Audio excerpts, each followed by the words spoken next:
Hi, morning, Brother Peterson. Good to have you with us. If you want to unmute and say hello. Hello, thank you for being here, brothers. And where are you hailing from? Excuse me. Yeah, I'm from Denmark. Oh, very good. Glad to have you with us. Yeah, thank you. Thank you. Glad to be you sound here. out of breath. Yeah, precisely. I'm working outside. So. Oh, okay. Brother Oliveris, you want to say hello? Good to have you with us again, brother. Good morning to all. Hello. Another one of our frequent flyers. Graham, you've been here pretty regularly. I think you've been here, what, 3 times, 4 times in a row? Yeah, this is 3 times in a row. Very good. Well, we appreciate frequent visitors. I'm waiting for Brian to get here, my co-host. There's John. Hello, morning, Brother John F. Good to have you with us. Going on mute, say hello. Good morning. How are you? Good.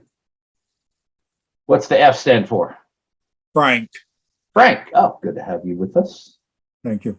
It's good to be here. Morning, Brother Alejandro. Good to have you with us. You were muted, or now you're muted again. Getting the camera straight.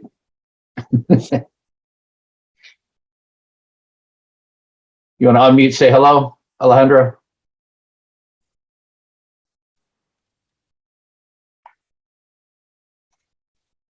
I'll give him a second. Coming up on 10 o'clock. There you are. There we go. Good morning, everybody. Hey, morning, brother. Good morning. Nice to have you with us. Good morning. My name is Alejandro Dieguez, Cope Store Note for 108 Kearney, New Jersey. New Jersey. All right. Good to have you here. Oh, my pleasure. Thank you for having me. Hey, it's always, I never know where. So how did you find out about us? So my prior job, I was traveling for animal research, and I went to every lodge, everywhere I traveled to. And I went to Virginia, and a fellow brother that I had met in my travels, he told me about a research lodge, and he shared the link with me, and I've been following you guys ever since. This is about Cool. a year and a half, 2 years now. Oh, very good. I don't have you. Is this one of the first unstateds you've been to? Yes, it is. Okay. Okay. All right. Well, good to have you here then. Thank you for having me. All right. Do you remember who it was who gave you the link? At the moment, no, I do not. That's quite all right. I'm glad he did. Morning, Brother Elias. Good to have you with us. And Brother Clark, who I'm going to go out on a limb and say he is in his truck at the moment. Hi, Chris. Good to have you here, brother. Good morning, Brother Chris. How are you? I'm good. Good to have you with us.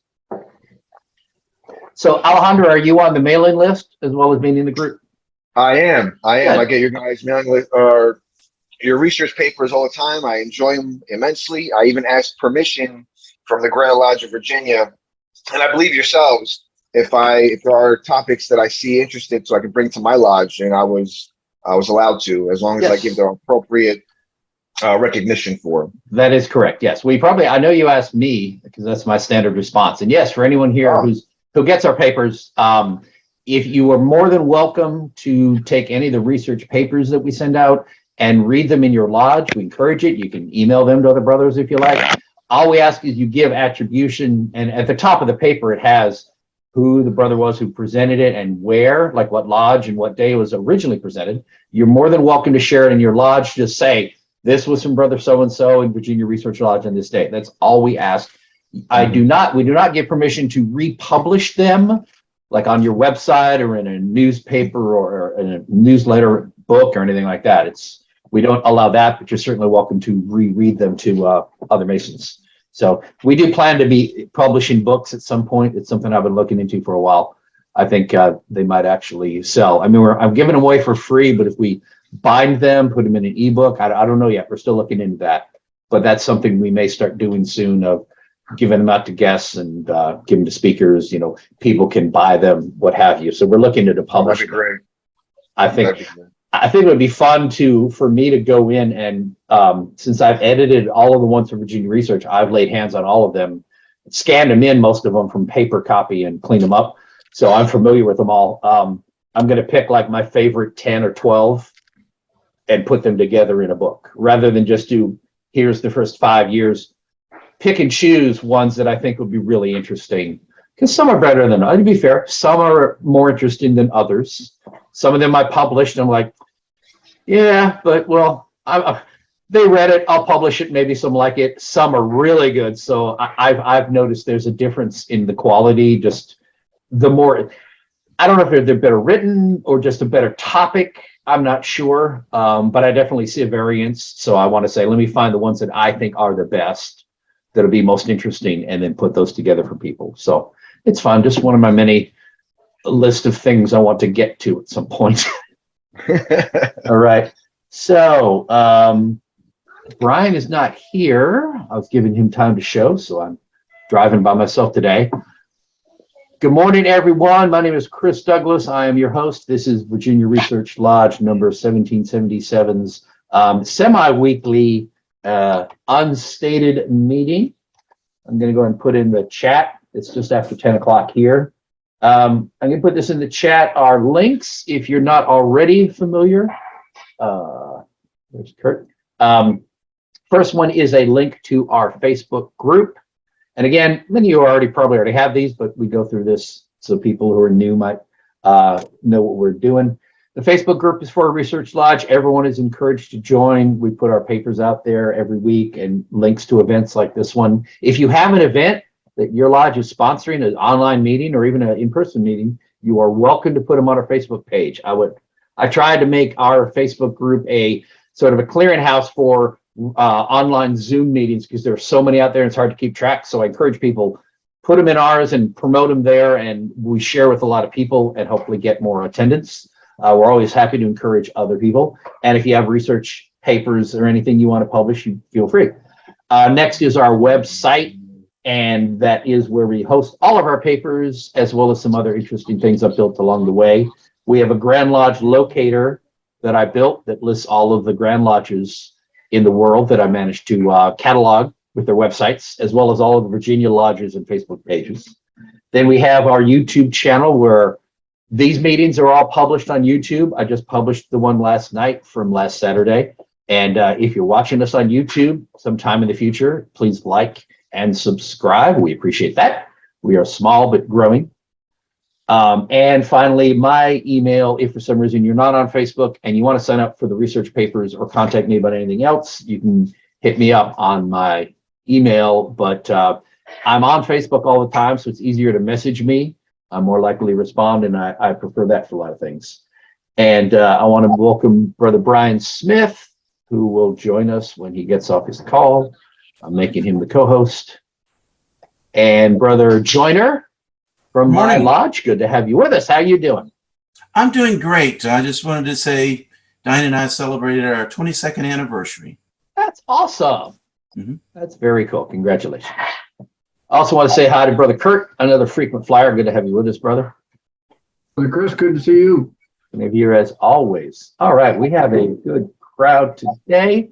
You know, Brother Chris, last night I was looking for something Masonic to review, and for the first time I tried looking you up on YouTube, and that worked really well. I missed the one on Kabbalah and Masonry, and I listened to that last night.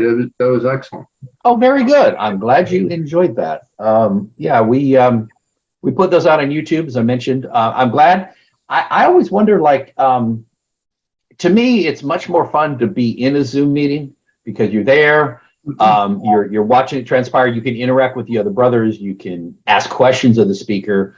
I love the fact that technology lets us put this stuff out on YouTube, so people like Brother Kurt can go back later, see one they missed. I've gone back and watched one or two later on. I'm researching a paper right now on traditional observance masonry, because we had that paper, we had that group, the panelists that we had a year ago, and we talked about observant masonry, and I'm turning that into a paper to give into a lodge this month.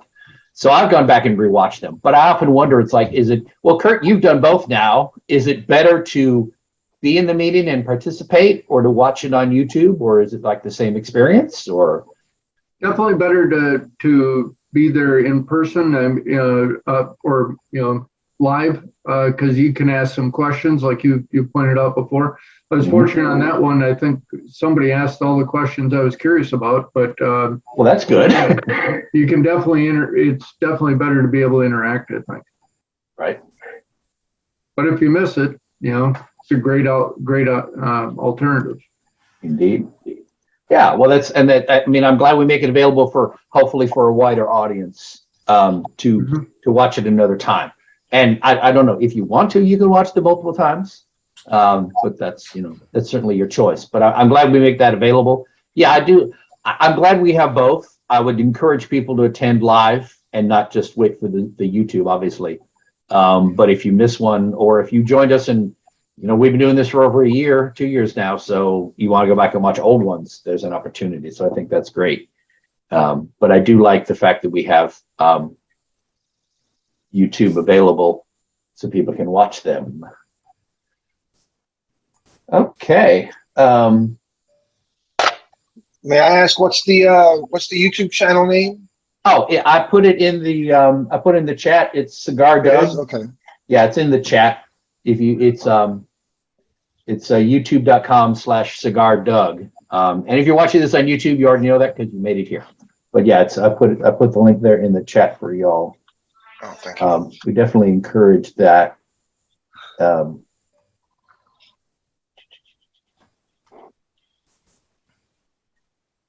And Brian's still on the phone. I'm going to welcome him. Brother Rourke, good to have you with us today. I'm butchering your name, I'm sorry. Good to be here. Is it Rourke or Ruark? How do you say it? Ruark, like kangaroos on the ark. Okay, Ruark, so just phonetically. Well, good to have you with us, brother. I think we've tried to get you as a speaker, Brother Ruark, but we've not been able to line you up. Is that correct? And juggling 5 kids and Yes. soccer practices and all that fun stuff. So once that dies down, Okay, I'll be more than happy to help. I recognize the name. I do, of course, know so many people I interact with. And it's like, I remember names like, oh yeah, okay. So we did talk. I have to double check. So you're a potential speaker at some point in the future, but I think you've been here before. So good to have you joining us. Andy, are you active in a research lodge? Have you attended research lodges in the past? I have not, other than I've done a couple of Zoom meetings with this one. Okay. We have a research lodge in North Carolina that is mostly online. They have guys come in and do programs, but it's usually at a time when I'm tied up with something else and don't get to log into it. I understand. Okay. Brother, I forgot your name. Brother Frank? John? It's Frank, right? Yes. Sorry, you just have John F. I forgot your name. Yes. Are you active in a research lodge in your? I am not. Don Straley is the one that gave me your information for today. Oh, very good. What lodge are you a member of? I don't think I asked. Cherrydale, Columbia, 42 in Arlington. Oh, very good. Okay, Virginia brother. Well, I'm glad you were with us today.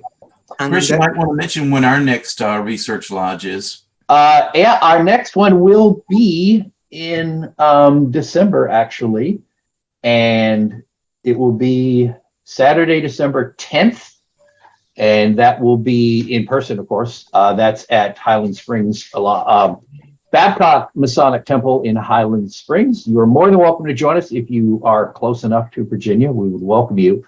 Our current Grand Senior Deacon, Matt Sermosky, who will be Grand Junior Warden in another week at Grand Lodge, he will be our guest speaker, and he will be speaking about, I think it's the Silver Bullet and Membership, I think is the name of his paper, something like that.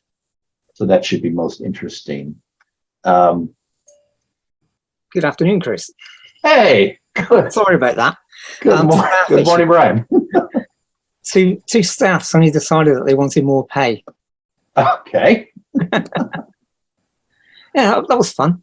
A. Douglas Smith Jr. Lodge of Research is one of our, it's the second oldest second oldest research lodge in the state. Of course, Virginia Research started back in the 50s, were the oldest, but I have been delivering their papers as well. And this is one from a while back. So this is a paper on, and let me just look at my notes. This is a paper, I believe it was the first one given, if I'm not mistaken. One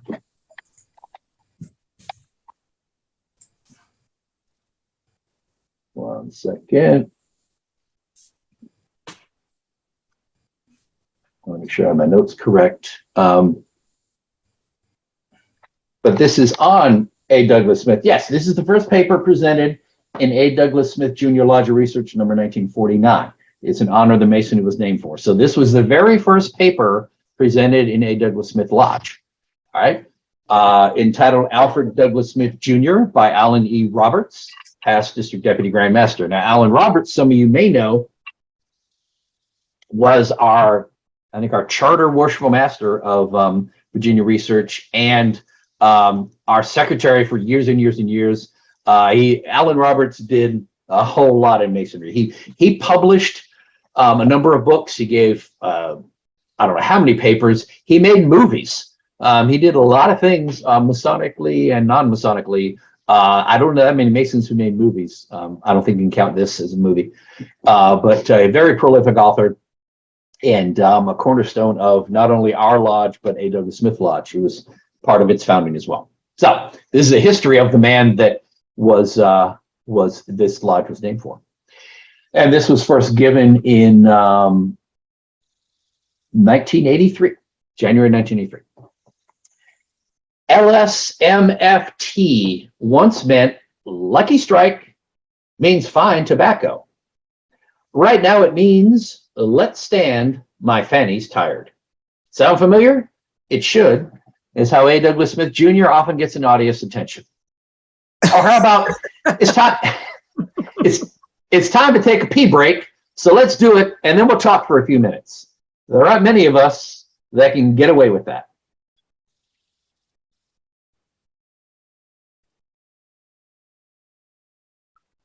There are not many men who enjoy the respect, admiration, and love of most of the men and women who know him. There are even fewer men who can cover a great variety of subjects at any given time, who can change from comedy or buffoonery to the dignified and the serious. Doug Smith is one of this rare breed.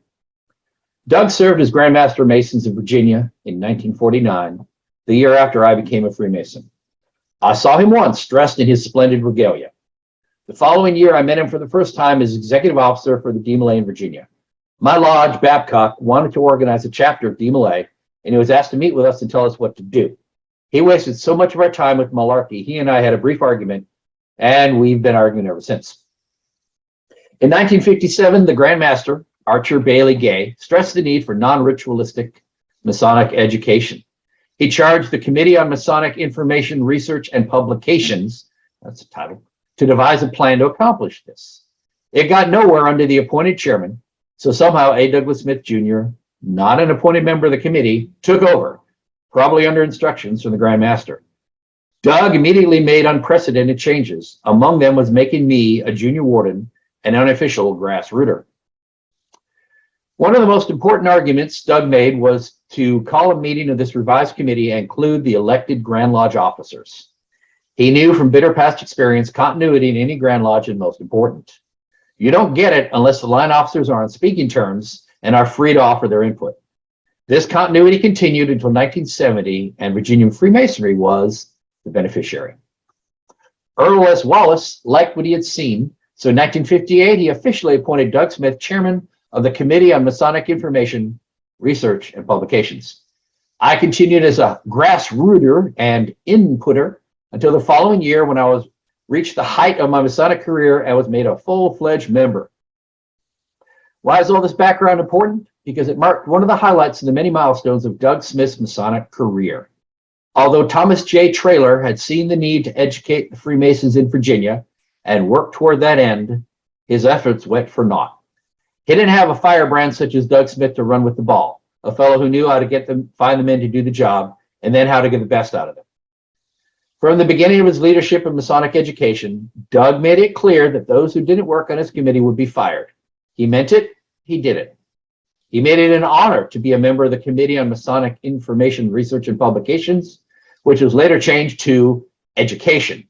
And this was at a time when the expenses of committeemen weren't paid. Not even the cost of postage was reimbursed.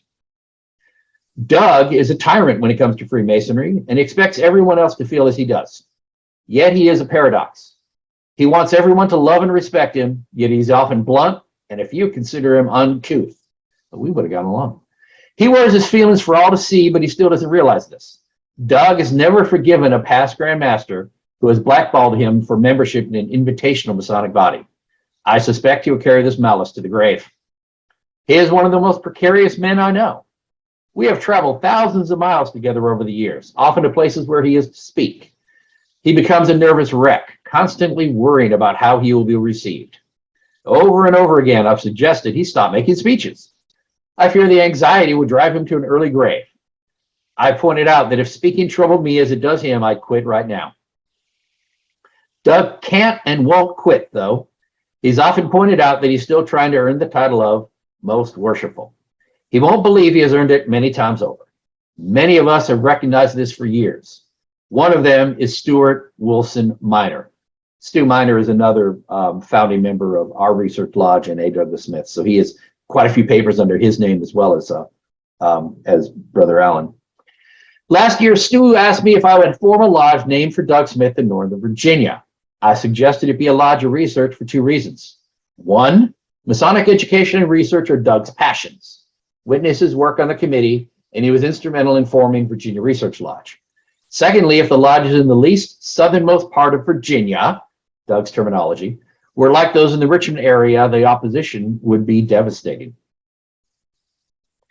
You are witnesses to the happy results today of A. Douglas Smith Jr. Lodge of Research number 1949. By the way, 1949 was the year that A. Douglas Smith was Grand Master. So this is like almost 40 years later that they formed this research lodge.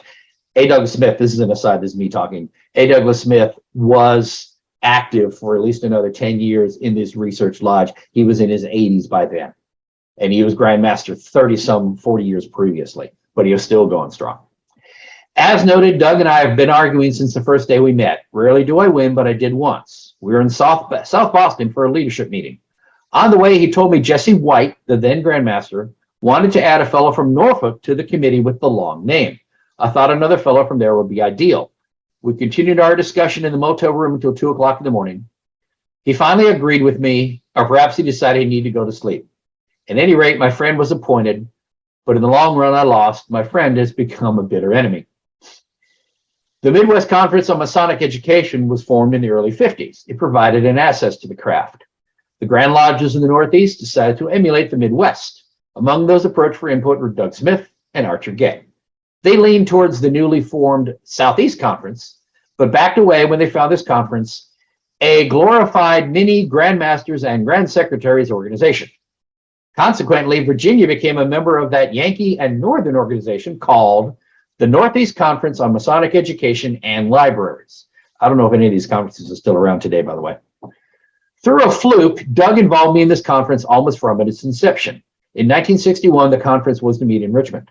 Doug wanted to show those Northerners that John Marshall was a Freemason and a past Grand Master of Masons of Virginia.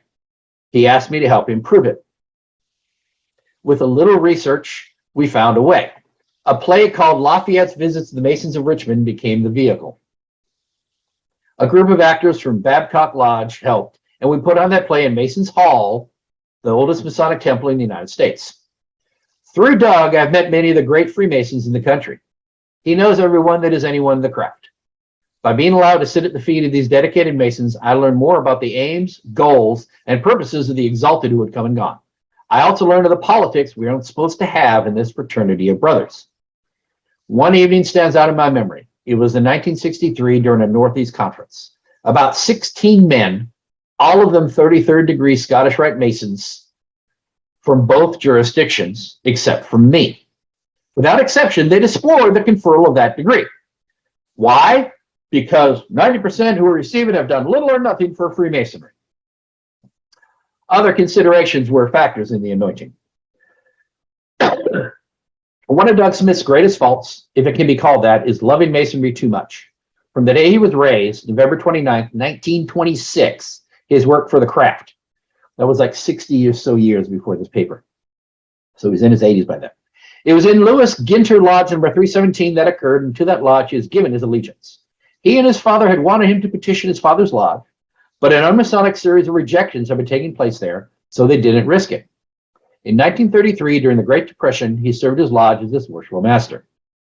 In 1937, he was appointed District Deputy Grand Master of the 15th Masonic District during a highly political and again unmasonic period. Wow. In 1942, Doug was Dr. Barrett's choice for Grand Junior Deacon, but he was defeated. But in 1944, he was elected. I should say there was a time when we actually had competition for Grand Junior Deacon, which is the first elected step in the Grand Line in Virginia. They've done away with the requirement.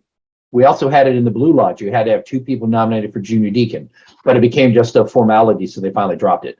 But now it's the Grand Master pretty much choose who he wants to go in. You can still run people against him, but it typically doesn't happen. But at times in our past, there was serious competition. There was electioneering for Grand Junior Deacon in our Grand Line. In 1949, he served with distinction as the Masons of Virginia as their Grand Master. During the Grand Lodge session of February 1950, he proved his statesmanship. A strong movement was mounted to move the headquarters of the Grand Lodge to either Roanoke or Norfolk. It remained in Richmond. As Grand Master, Doug advocated the formation of a research lodge, and he broke the ground for a dispensation presented to the Grand Lodge in 1950 for the formation of such a lodge. It passed, and he was elected as first junior deacon, an office he proudly held until 1958, when he became senior deacon on the retirement of James Noah Hillman as the lodge's master. In 1962, he became its master, and to my surprise, he nominated me for junior deacon. Doug is proud of the many things he accomplished for the craft throughout the years. He can point with pride to his 18 years as editor of the Virginia Masonic Herald. That's our quarterly magazine. He can brag about raising $65,000 for the endowment fund of the Masonic home in 1939, when everyone said it couldn't be done. Throughout the Masonic world, the name of Alfred Douglas Smith Jr. is synonymous with Freemasonry and the Order of Demolay. No more appropriate name can any Masonic lodge honor. Doug's civic activities have been and are many and varied. He has put the principles of Freemasonry to work in the secular world. In the spiritual world, he has been a lifelong member of the First English Lutheran Church. For over 25 years, he taught the men's Bible class, frequently has rushed home to carry out this commitment. One of his bitterest disappointments is his church's refusal to recognize Freemasonry as an adjunct to the teachings of the great man of the Bible. You honor me highly by giving me this opportunity to present the first paper in the A. Douglas Smith Jr. Lodge of Research. If the lodge proves to be as excellent as the name bears, all of us associated with the craft will be rewarded. May God bless each of you and your lodge in the days and years ahead. All right. Thank you all for making do with your substitute paper. Any comments? Anybody have anything? Any questions? Please speak. Need to unmute. I muted everybody, so go ahead, unmute Mike. Maryland still campaigns. I was at Annapolis Lodge about a year ago, and actually a guy I know from the Silver Spring Lodge was running for, I think, Grand Senior Deacon. So Okay. that's Maryland's. They will still have multiple candidates, and when they go to their Grand Lodge, they vote between them. So and last year at Grand Lodge, I sat at the table with the Deputy Grand Master of Massachusetts, who told me that even though he was Deputy Grand Master, did not assure him that he would, Grand Master. Yeah. Wow. That he was not going to be. He was probably not going to be Grand Master of Massachusetts in the next year because again, they had to vote, against other people. So Virginia, yes, you and I know has a guaranteed lot of ascension once you're in there. Mm-hmm. But and then of course other states too. The Grand Master serves a 2-year term automatically. So I was curious from some of the other states that we have here, what type of succession they have. Yeah. In North Carolina, the Grand Master appoints the Junior Grand Steward. Okay. And he progresses up until he is elected Junior Grand Warden, but there's nobody running against him. So you don't run. And I want to know, it's junior grand warden for y'all. It's grand Yes. junior warden for, it's grand in the title for all of ours. Yeah. I noticed that other states, they move the grand to the middle. So junior grand warden is the first elected position. Yes. Okay. And we have had, now I've been a Mason for January will be 42 years. In my time, in 2000, we had our annual communication in September to elect a Grand Master for the following year. The Grand Master is elected in September and he is installed the first Saturday in December. But on the first ballot, he was something like 31 or 32 votes shy of having the requisite 2/3 majority. And he stood up, said that my father was Grand Master and no son has ever followed in his father's footsteps as Grand Master, took his apron off and walked off the stage. And 4 ballots later, they elevated the senior Grand Warden to Grand Master. Not him, some other guy. Yes, they elected some other guy. Wow. and that was one time. Now, this was way before my time. The Grand Lodge was in Raleigh that year, and it took all day. The election has to start prior to 11 o'clock, and they had, I forget how many ballots they told me they had, but they were sequestered in the building until they had an election, and the man that was the deputy Grand Master was not elected. Damn. Now that was some backroom politics going on there, because from what I understand, he had made a few statements of what he wanted to do and what he wanted to change. And you never do that. Never tell people what you want to do. You'll never get anywhere. But that's the 2 times that I know of. Now, Wow. This year, I was not at Grand Lodge this year, but this year it took several ballots to elect the Grand Master. The deputy Grand Master was eventually elected, but it took several ballots to do it.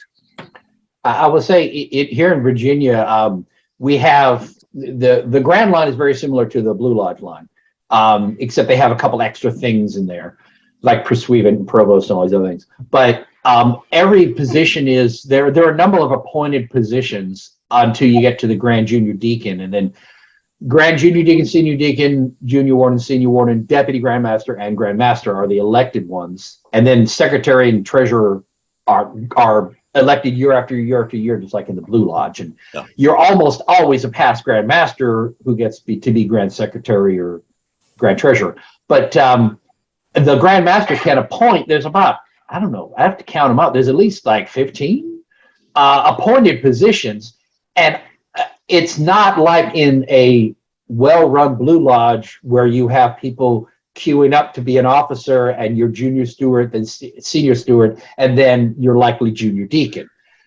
I was in a lodge the first time I was master. I actually got to be junior steward, senior steward, junior deacon. I was the last one in my lodge for 20 years and they folded to do that. Everybody else just came in the door and they got junior deacon.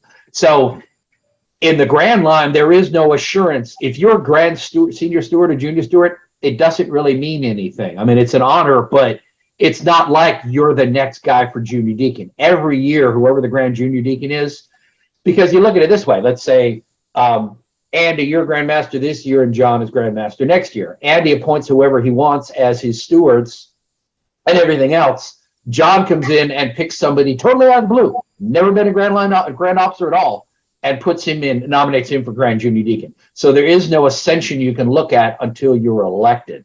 Now, I have not seen, Michael, you might know, but I have never seen once someone goes in line as Grand Junior Deacon, unless they die, and I think only one person got sick and stepped down, you pretty much go through the chairs. We do not have any sort of nominations against you once you're Grand Junior Deacon, and even Grand Junior Deacon is rare. You can still have it. I'm saying at one time when I joined back in the 80s, it was you would automatically have someone nominated for Grand Junior Deacon. just like in the Blue Lodge, they always nominate someone for junior deacon against the candidate that the master picked. And it's a formality, and it's always like 15-1. They have to go through the pretext of having tellers. And eventually the Grand Lodges did away with it because it was pointless. There was no real reason to require it be contested. So I'm glad they dropped that. See, in North Carolina, in the Blue Lodge, there is no running. You know, they pass the ballot out and you write down the name that you want for that position. And of course, the deacons aren't elected anyway. Okay, it's just started with the junior warden. The three principal officers, the treasurer, and the secretary is elected. Now, our Grand Lodge. Does the master nominate anyone for those positions? No, nobody's nominated. Really? Nobody's nominated. Now, in our Grand Lodge, in my time, all of the grand treasurers has been past grand masters. And in my time, we've had 3 grand treasurers. Right. In my time, we have had 3 grand secretaries, none of which were past grand masters. 2 of them was assistant to the grand secretary, and upon the grand secretary's retirement, they were appointed to fill that position to the end of the year, and then they were ultimately elected. Right.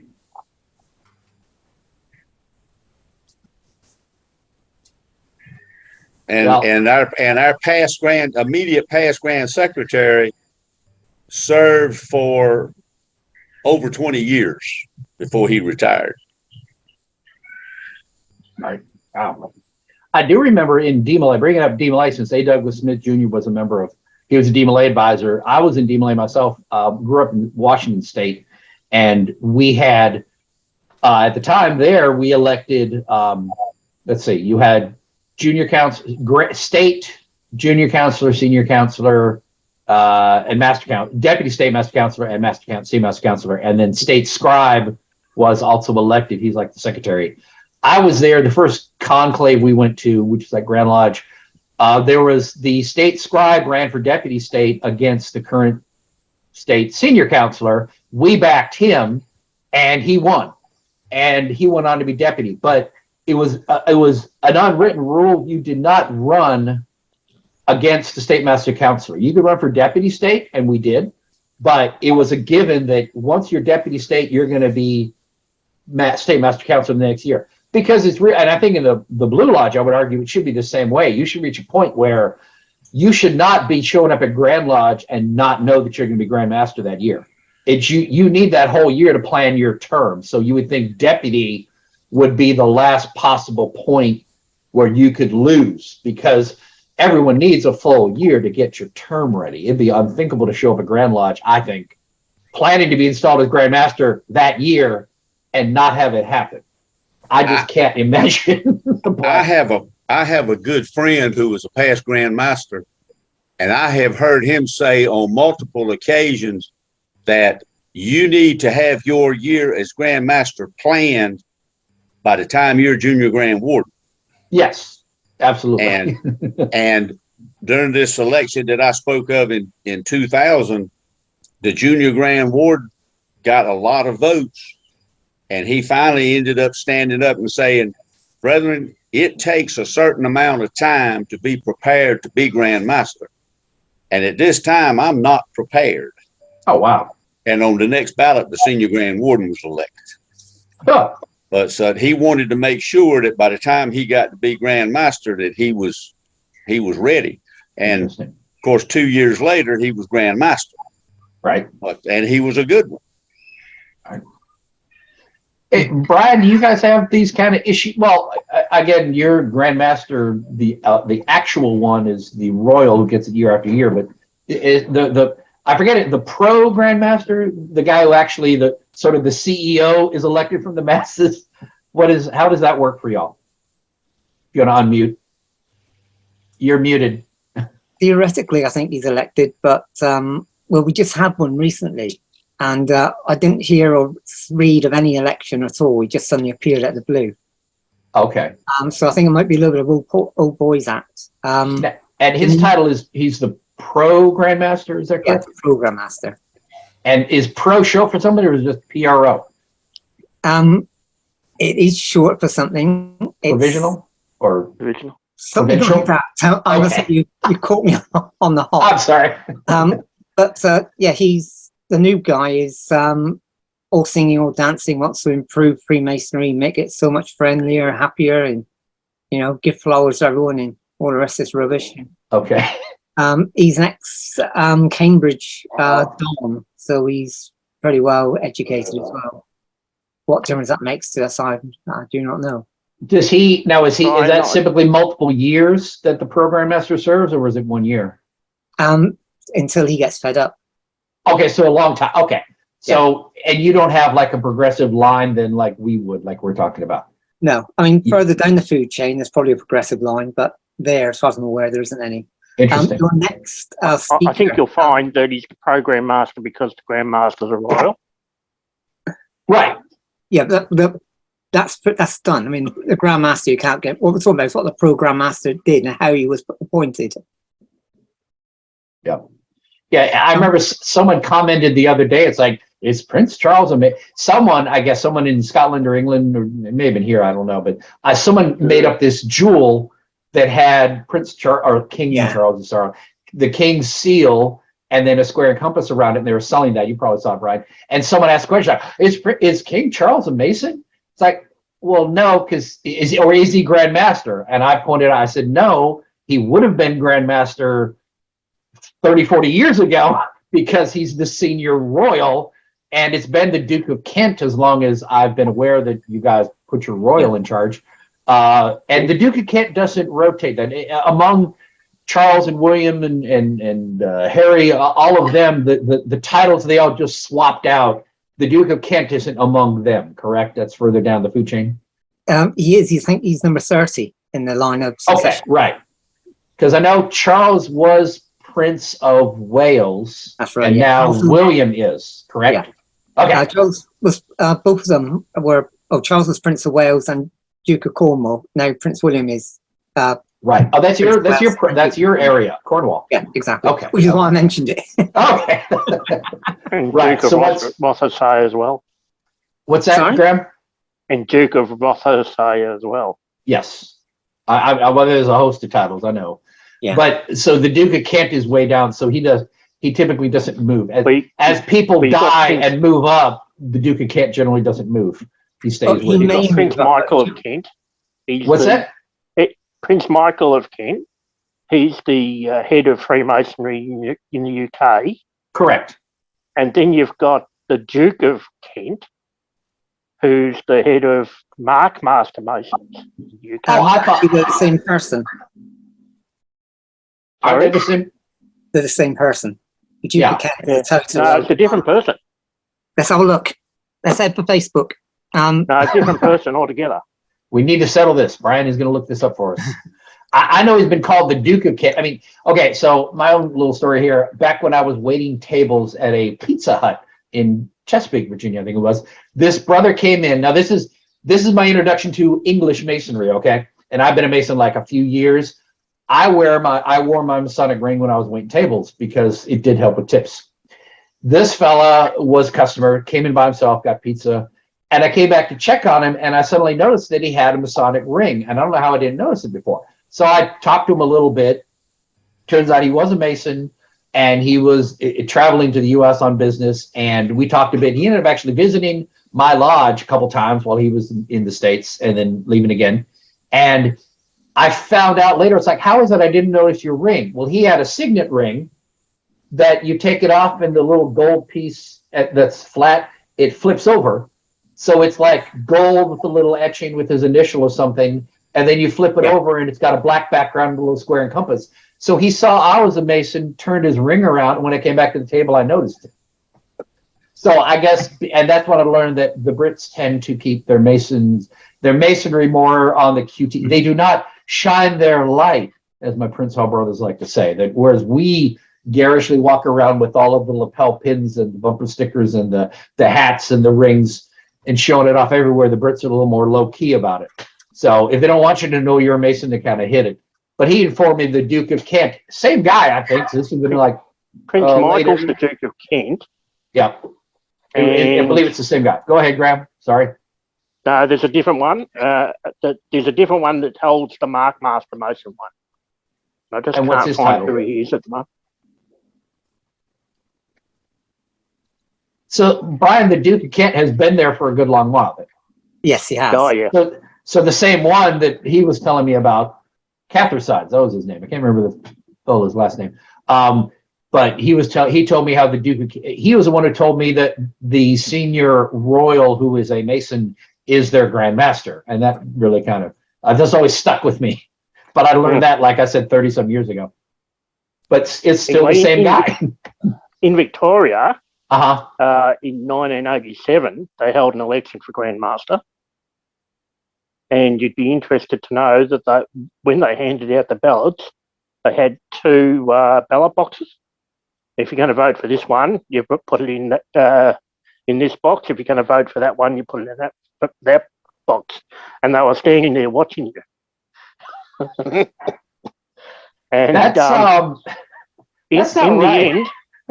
In the end, they decided to do away with the election of Grand Master, and you, as I understand it now, you vote for the Deputy Grand Master, and he does 2 years as Deputy, and you don't vote for the Grand Master at all because the Deputy steps up to be the Grand Master. Okay. And Jeremy is correct. The Duke of Kent is the Grand Master, and Prince Michael of Kent is the Grand Master of Mark Master Masons. What's that again, Brian? Sorry. Duke of Kent is the Grand Master, and Yes. Prince Michael of Kent is the Grand Master of Mark Master Masons. And as far as the royals are concerned, does the Prince of Kent outrank the Duke of Kent in the royal line? I have no idea. I would think, okay, now, I know that I thought that a prince outranks a duke, but, that's just from fairy tales I heard growing up, so I don't know. But it does mean that possibly he might step up as and when the Duke of Kent pops his clogs. Okay. All right. Oh, Jonathan posted a question. Yeah, y'all really should ask your questions in the group rather than in the chat, because I don't always see the chat. I let people looking over here. Grand Oh, Jonathan asked, what do you think about having Grandmasters serve for more than 1 year? I think, just my opinion, some states have this where you serve 2 years. I would think in some cases, it might be better for someone to serve 2 years just so they can visit as many lodges as possible. But you think about it, in Virginia, you have to make your official visits to every district once a year. There are about 50 districts in Virginia, and most of y'all know the size of Virginia as a state. Brian, did we ever sit down and figure that out? Is Virginia roughly the size of what European country? I don't think we ever sat down and figured that out. I would guess Virginia's a relatively small state, isn't it, compared to the rest of I think it's about average. I don't know. that helps. I don't know. Well, I mean, it seems, we have some size of an average European country. As far as mean, we're like in the mean, I think. I'll have like a lot of them, like the colony.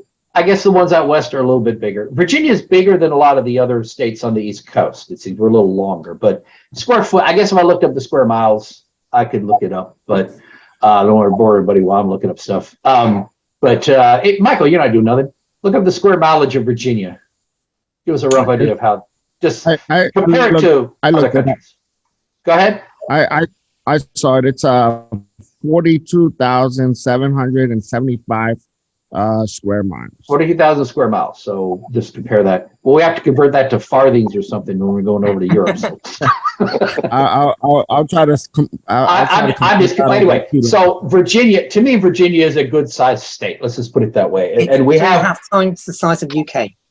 Okay, there you go. So for the Grandmaster to go and visit every district, and like I said, there's 45 districts, I think now. He's required to visit every single district once during his year.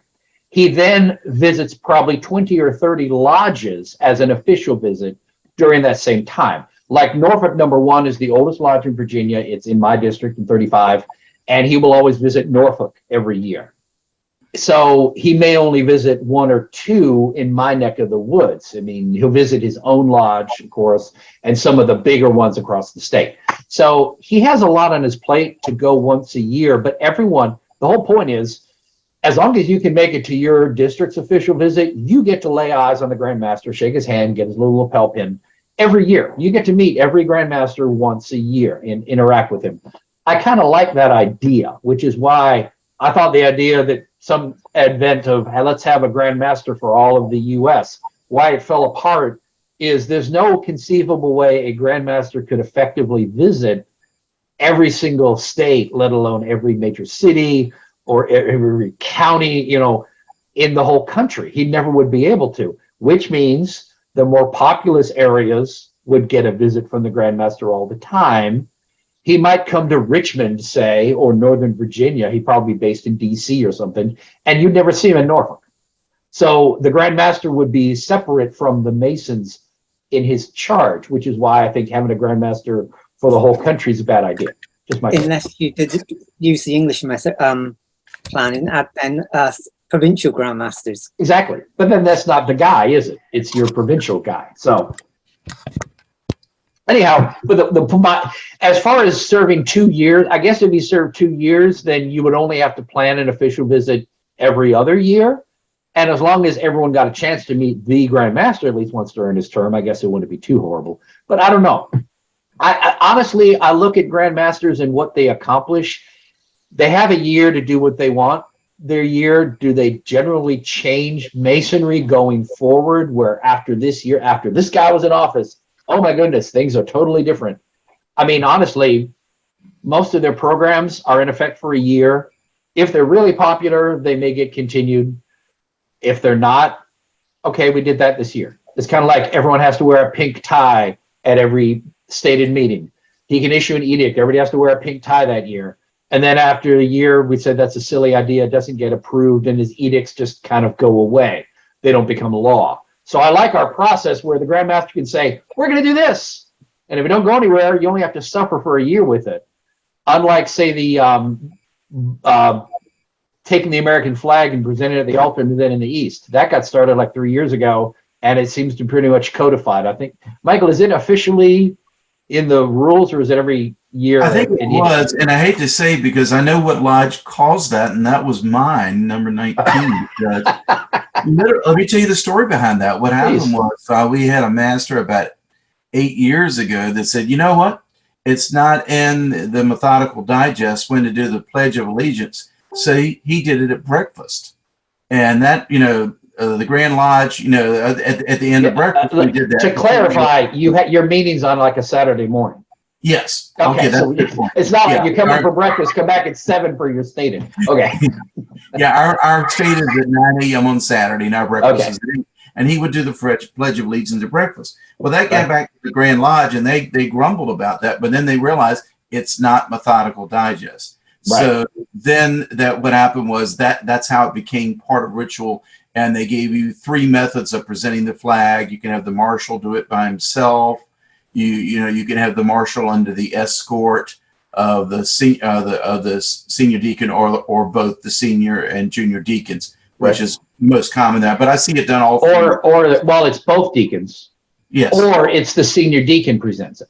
The senior deacon presents it without a marshal. The marshal presents it, or the marshal does it with all 3 of them. And that came about because Paul said, hey, this is not a Methodical Digest. If I want to do it at breakfast, I'll do it at breakfast. And, again, it's one of those things nobody ever paid attention of. But now, and it's been a bone, for those of you who are not in Virginia, it's been a bone of contention because it's mandated at every meeting. Every meeting. Like if you're if you're opening on the entered apprentice degree to confer the entered apprentice degree, you have to salute the flag. We typically do, but we just turn as soon as the master finishes and opens as soon as, that is in the, by the way, that is in the ritual, not in the Methodical Digest. It is in the ritual that the master, before he calls the junior deacon and tells him to, tell the tower we're open, and it leaves everybody standing, and then he does the flag because we're all still standing. But you salute the flag in the East. That is in the ritual. The Committee on Work, who is responsible for the ritual, had a bit of a hissy and saying, we are not going to teach you how to present the flag at the altar because it's not in the ritual.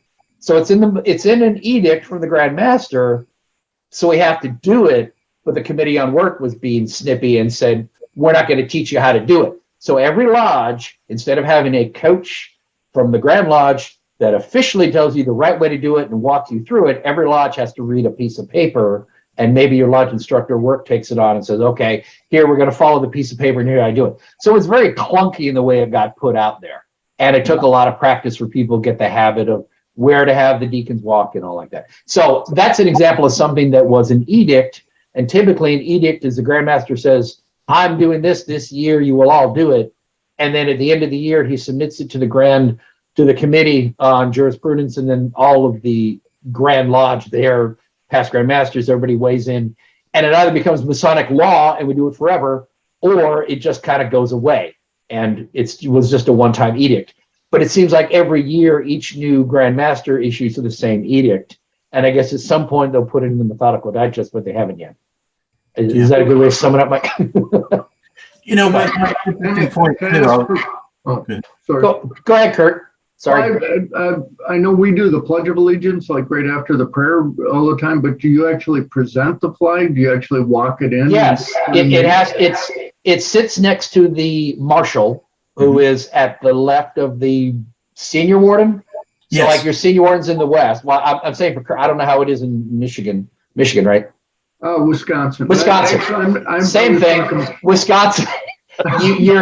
Your senior warden. Just kidding. Your senior warden has the junior deacon on his right for the door and the marshal on his left. And so the marshal takes it to the altar and then to the east. Or the deacons come down and meet him at the altar and escort it to the east. That's how it's presented. Okay, so that's in Grand Lodge, right? That's every lodge. Every lodge. That's in every Blue Lodge. The Grand So Master every- said you will do this in all of your Blue Lodge meetings. So every single Blue Lodge meeting, you have a 5-minute ceremony of presenting the flag instead of just turning and saying, everybody recite the Pledge of Allegiance, and you say it. That's the complaint, that they have to. It's not optional. If it were only a stated, just my opinion, if it were required at stateds, but not other meetings, I'd be fine with it, but it adds so much, and you have to have a marshal or use senior deacon, I guess. It just seems like it adds a whole lot to a meeting that's unnecessary. That's just my take. But So every Blue Lodge has a marshal as well? correct. The marshal, and here's a funny thing. We were talking about earlier about appointed positions. In our Blue Lodge, you have the chaplain and the marshal and the stewards and the Tyler are appointed. We also have an organist, which few people have. My lodge has a lodge historian, and I actually wrote an installation piece when I installed the officers for the lodge historian that we wrote similar to the wording of the other ones. So the appointed officers can rotate year in, year out.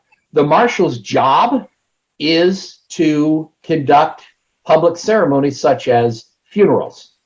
He never, ever, ever, ever, ever does that ever. We have a funeral committee and we don't march to funerals. So the marshal is the most pointless position in the lodge because he doesn't do a single thing in or out of our lodge. He does nothing. And we appoint one every year. And he sits there all year and he stands up on 2 wraps and he does nothing. He has no line in the opening. So this gave the marshal something to do. But to me, the marshal's a kind of a pointless position. Well, but everybody appoints one. the marshal also is supposed to guard the West Gate during elections. That's that's another official job. Right. Yes. And a lot of them forget to do that. That's true. It is one of those things that, I mean, the stewards at least have a job. The stewards prepare the candidate. The stewards prepare the food. They have a real job in a lodge. Everyone else, every office has a real useful purpose. I think the marshal is something you could probably ditch and you wouldn't really notice. So, Graham, do you plead allegiance to the flag in Australia? Sorry? Do you plead allegiance to any flag in Australia when you open a lodge? Pledge? No, we don't have a Pledge of Allegiance as such. No. Same in the UK. Yeah, that feels very, very weird. We used to do it at school, and that got dropped, but you know, we don't. You do have. I'm sorry. You have a pledge. You just generally people don't do it. Oh no, we just had a school pledge. You know. Okay. Okay. You honour the flag. You honour God, and Queen, or the King in this case, and Right. Okay. you know, That's not- national flag. Good family Yeah, relations. the pledge is very much an American thing. I don't know.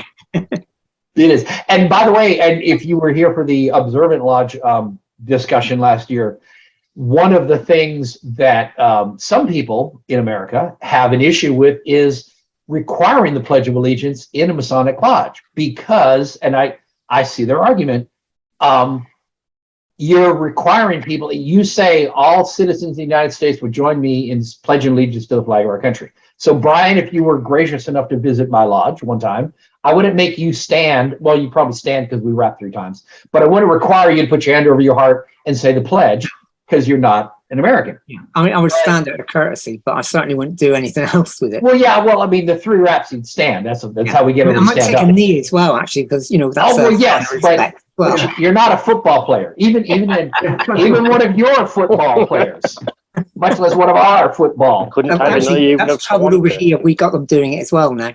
Yeah.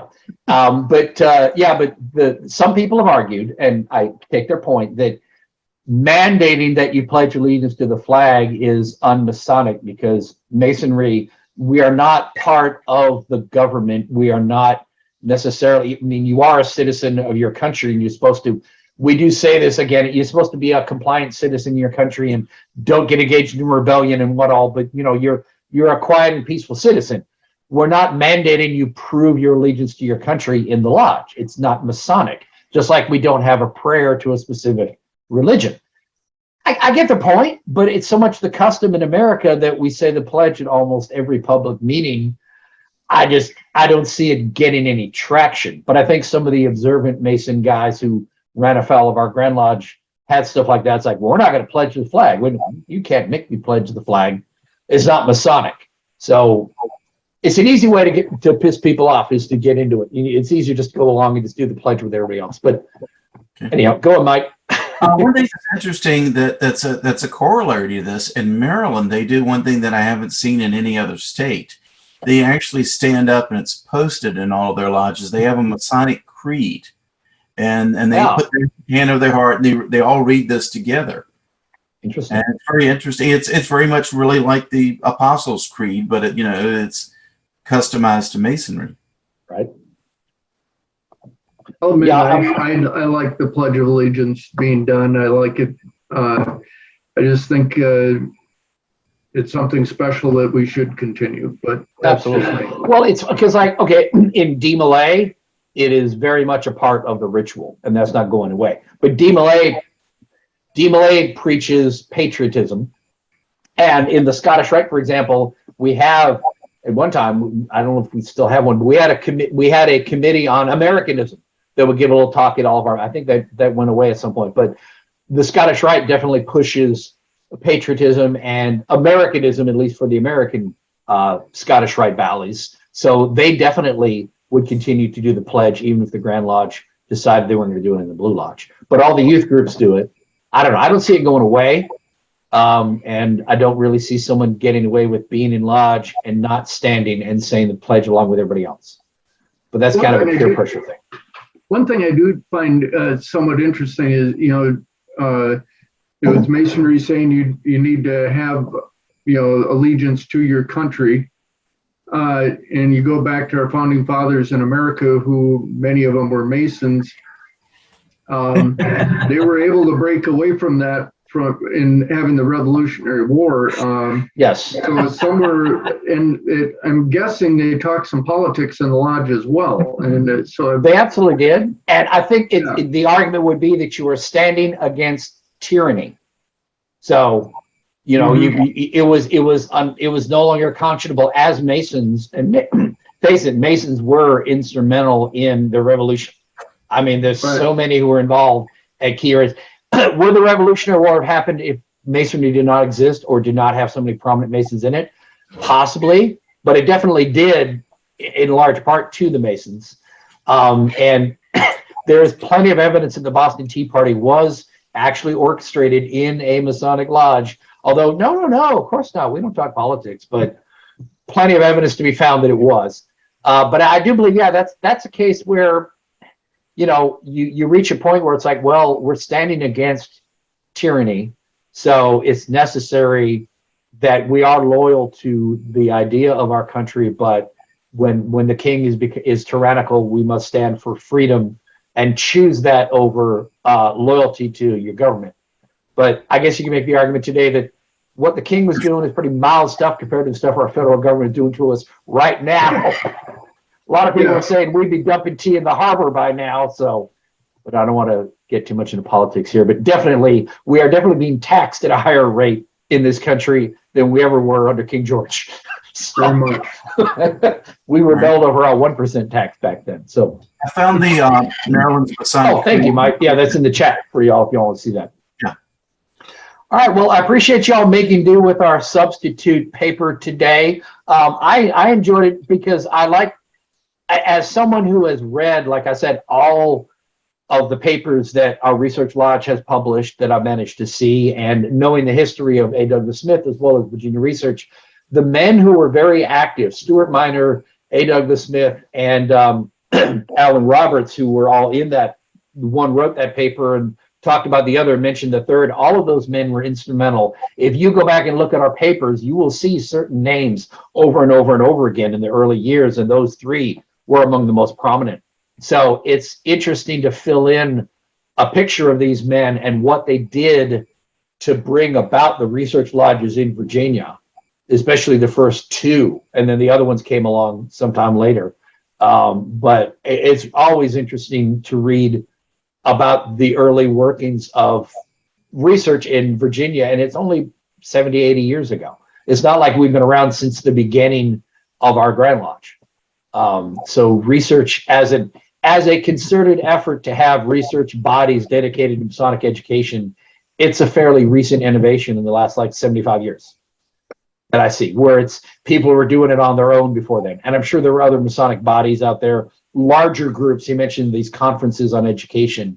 But as far as for the average Mason to get into and join and be active in and focus on Masonic education, I'm grateful we have these things. And it's kind of fun to look into their origins. And it gives us something to look at and say, well, are we living up to the standards that those guys went into to bring it about? They served as master for years. He talked about the guy was junior deacon of Research Lodge for 8 years before he got to advance. We're actually kind of investigating that now, whether we want to have people stay in more than a year or two in the Research Lodge, because rotating through your Blue Lodge every year as master makes sense, because a lot of guys want to be master and you get a lot done in a year. I've seriously considered, I'm going through the chairs now and I'm talking to the other guys in line. We have trouble filling the chairs and rotating people through and rotating them out again. I have a lot I want to do for the Research Lodge, and I'm very seriously considering serving more than 1 year. And maybe a Research Lodge would be better off having people stay in line so we're not conferring degree work. We should be there planning where the Research Lodge is going, and to make it more useful to the Masons in our state and elsewhere, and to further education. So I'm thinking seriously about serving more than 1 year just to get done everything I want to get done. Well, I think a big step forward was having a district deputy just for the research lodges. Yes. That was just recent, and he serves a 2-year term. I think that helps. Yeah, because we should not be governed in the way a regular lodge is. If we only meet 4 times a year, it's kind of a waste to have one of your meetings dedicated to the district deputy for Richmond. I don't even know what it is. 1A, 15A, what is Richmond, Michael? 15A and B. 15A, yeah, 15A and B. It doesn't make sense for the district deputy of 15A to come to Virginia Research and spend our whole meeting talking about the Grand Master's plans for the year, considering, he's already visited all the lodges in Richmond, all the regular Blue Lodges, and given his plan. And we don't have to act on the vast majority of his plan because we're a research lodge. We don't have to participate in those things. We're doing that in our Blue Lodge, our regular Blue Lodge, our non-research regular blue. We're regular, we're blue, but our non-research based regular Blue Lodge that we belong to. That's where we comply with the Grand Masters program. So the research lodges should be a separate thing so we should be conducted differently, held to a different standard that's focused just on our research. I did want to mention one other thing too that we were talking about earlier. It's interesting. I've been to 2 states, Delaware and Rhode Island, which are so small. They're about the size of 1 or 2 of our districts in Virginia. And in those states, they see the Grand Master several times a year in each lodge. In both of those states, because what is there, like 10 lodges in one of those states, or no more than 12 or something. Yep. So they all know their grand masters, and just about if you're a district deputy in that state, you're pretty much guaranteed by going to being a grand master. How many districts do they have? Oh, it's like 2. Do they even need to bother? Like I said, between like 8 and 12 between those 2 states. Okay. In Alaska, there are 12 lodges in Alaska. Mm-hmm. And what really surprised me is Virginia, a few years back, we recognized the Prince Hall Grand Lodge of Alaska. And I heard that. I said, wait, there are not only enough black men in Alaska in the first place to actually have masonry, but to have a Grand Lodge, that's impressive. I didn't think too many black people would want to live in Alaska personally, but there's 12 lodges in the Grand Lodge of Alaska, 12. Each one is in a different city. And the only way to get to most of those cities is by plane. Mm-hmm. Can't drive there. The ones that are inland, you can't take a boat there, but the ones on the coast you can. But most of them, the only real way to get anywhere is by private. They have a lot of private planes, and you fly by plane to get there. So I can't imagine being a Mason in Alaska, but and that's got to be an effort for the Grand Master to visit all of them. You can imagine some state like Texas that had like 350 lodges spread out. Yes. Mm-hmm. Well, we were 300, but yeah, they're really spread out. I really had hoped, Michael, when I was living in DC and while I was living in the Maryland area, I really wanted to take a year and go visit every single lodge in DC because there's like 24 of them. And I wanted to get a group together. I never got to put it together and move back down here. But that was my goal, is to get a bunch of Masons together in Northern Virginia, Maryland, and DC, get a group of us together and say, look, we're going to start in January and we will visit every single lodge in DC over the course of the year. Because there's only like 25 of them. You could easily do it. You map it out, figure out this meets on the 3rd full moon of whatever. I mean, they have some squirrely times when they meet, some of them, and make an effort to attend and get a group to go together and visit every single one of them over the course of a year. I thought that would have been really fun to do, but I went there long enough. And of course I can't do it now. I live too far south, but I was close enough I could do on a given night, just travel to one. But I always thought that'd be fun. And that way, say you could visit every lodge in a Grand Lodge. Not many people get to do that. So. Anywho, we are next. I appreciate you all sticking around. We had 13 people for a time. Most of you all stuck around here to the end. We're still at, we got 8 left.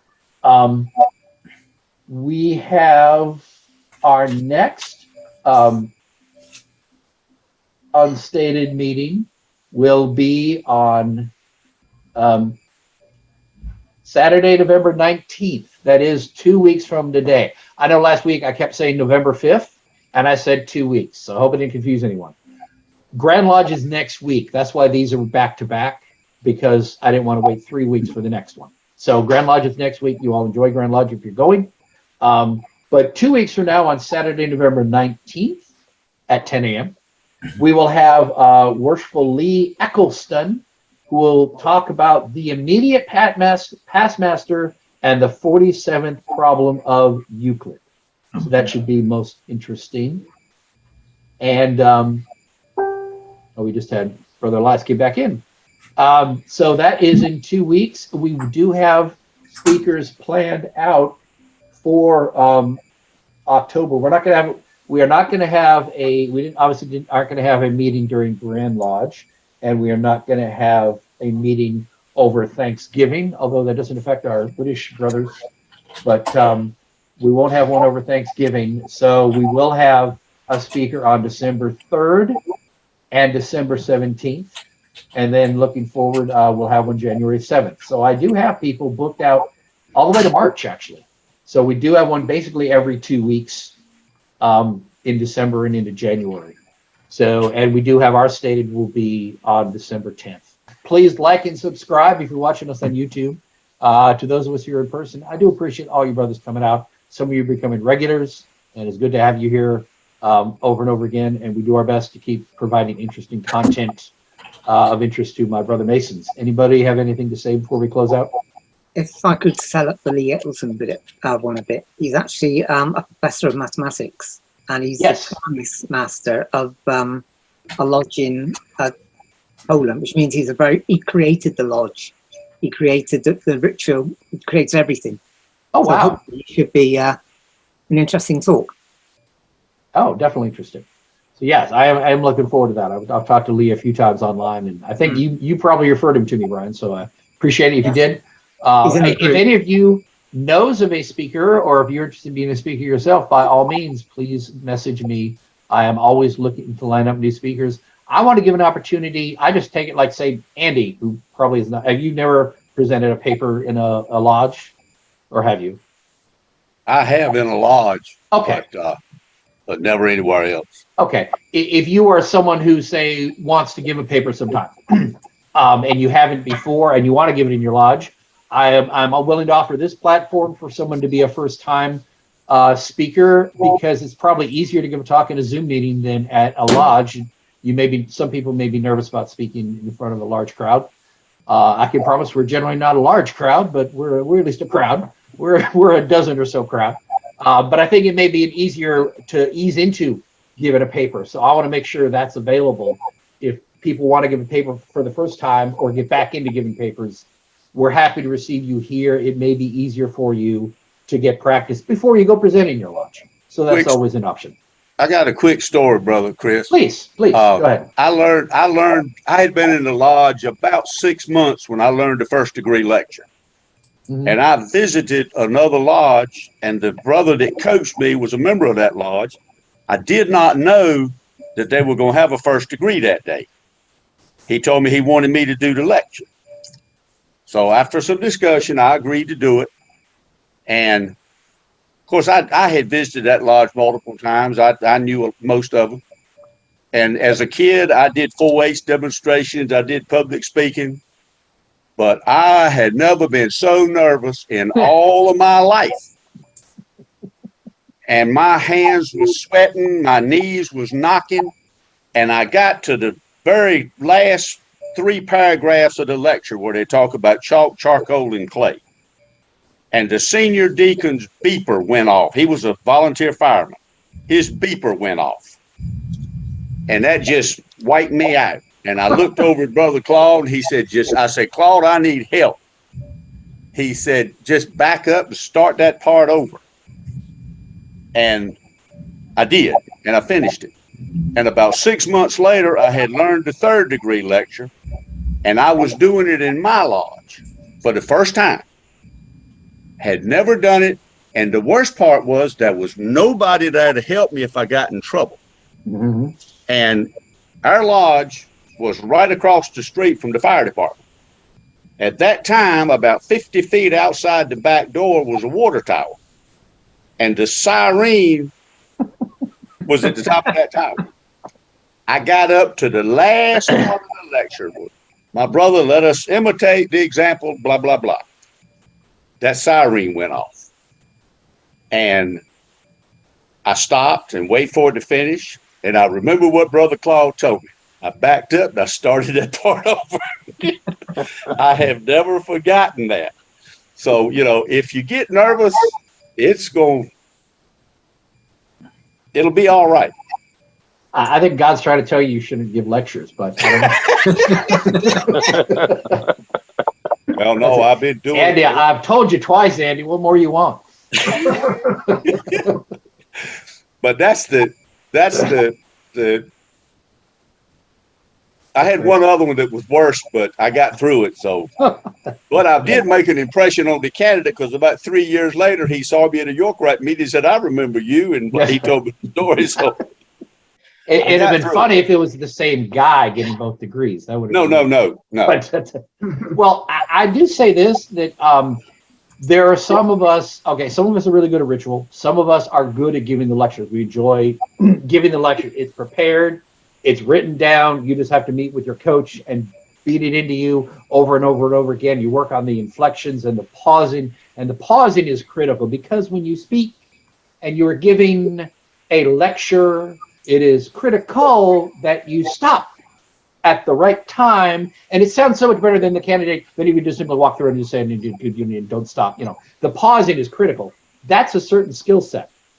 Another skill set is getting up in public and writing, giving a paper you've written and delivering it with passion and to interest the people. And I feel fortunate I can do both of those things. I know some brothers who can do one and not the other, and the other and not the one. I just don't mind getting up and gabbing in front of an audience. So I'm good at both, but it's a different skill set delivering both. Because anyone can be taught to memorize, but giving a paper, writing a paper and then giving it, it explores a different skill set than ritual. But they overlap. And it's worse when you get up. There's two kinds of people that if I'm in a room and they're doing a paper, it's the person that talks with a monotone and he never changes his tone of voice. Yes. And then the person that has trouble reading it. Right. It's like he's trying to read something he's never looked at. Yep. Now, I'll say, in all fairness, without bragging, I've shown up in like Scottish Rite and they say, hey, can you do orator in this degree? Sure. People will hand me a paper. I will glance at it and I'll get up there and read it and you'll think that I wrote it myself. I feel grateful that I have the talent of being able to read well. You give me something to read and it looks like I've never seen it before, but I can deliver it. And so I try to use that talent. I know there are plenty of people who they could read something 15 times and know it and still have trouble reading and get stuck on the words. I like to read over it one time just to know what I'm reading. Yes. But that thing today, I haven't read that paper since I read it when I put it out there a year or two ago. So I just read through it. But anyway, we all have talents. I mean, I sound like I'm bragging a little bit, and I am, but that's okay. We all have talents. Every one of you has talents, and you should take those gifts and give them back to your lodge. Whatever you're good at, find a way to give that back to your lodge. I feel that I take the talents I have, I put them back into masonry, and I feel good knowing I'm giving of myself.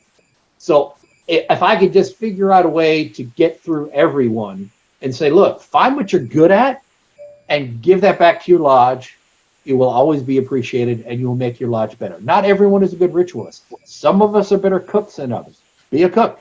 Cook meals for your lodge. If you're good at planning events, host an event for your lodge. If you're good at whatever it is you're good, if you're really good at maintaining the grass and the shrubs and all that around your lodge, maintain your lodge's landscaping. Do something. If you're a carpenter, if you're an electrician, whatever it is, give your time back to the lodge, whatever you're good at. Some people are good at designing websites and doing all of this high-tech stuff. Give your talents back to your lodge. They need it. And if every one of us just came to the lodge and said, look, I'm good at this. Where can you use me? If we all did that, all of our lodges would be doing so much better. And people don't think to go and give their time. So please, give of yourself. Give yourself to your lodge and you will return 100-fold. And there's no better feeling than knowing you've done something for the sake of your brothers. So that's my sermon for the day. I'll step down off my soapbox. Thank you all for coming out, brothers. I do appreciate y'all sticking out. Okay, you all have a wonderful day, and we'll see you all in 2 weeks. Bye-bye. 2 weeks.